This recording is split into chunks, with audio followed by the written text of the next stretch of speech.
Mummy. Oh, Mummy's here, it's alright. Mummy's here. Oh, so beautiful. So trusting, so vulnerable. You know, when I was younger, I always used to think when I grew up I wouldn't have to be dependent on anyone or anything, that I could do what I wanted, when I wanted. But you know, life isn't always like that. No. And there are going to be some times where you're just going to have to trust your life to other people. You know, before you were born, before you were even thought of, Mummy wanted to marry Daddy. She did.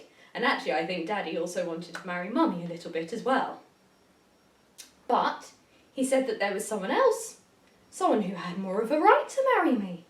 So Daddy, being the honourable and upright person that he is, said that he would go and talk to the man.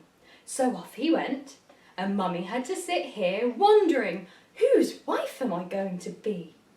And I was so happy when Daddy came back and said that the other man had given up his right to marry me, and that Daddy was going to marry me instead. I love this house.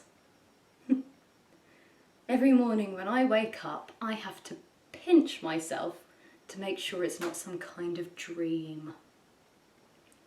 It's very, very different to when I first came here with Nanny Naomi. I was a foreign girl with nothing to my name other than the clothes on my back. You see, you are half Moabite, which will mean nothing to you at the moment. But when you grow up, you'll understand. Now, you see those hills all the way over there in the distance? That is where Mummy's from. And it's a small country, but it has a great, long history just like this one. And that is never something for you to be ashamed of. Because no matter who we are, or where we come from, we are all made in the image of God.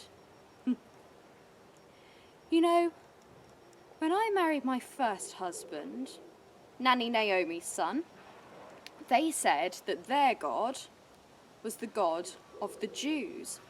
And people told me that he wouldn't care about a foreign girl like me. But as I went to worship in their ways, I got to know a different God.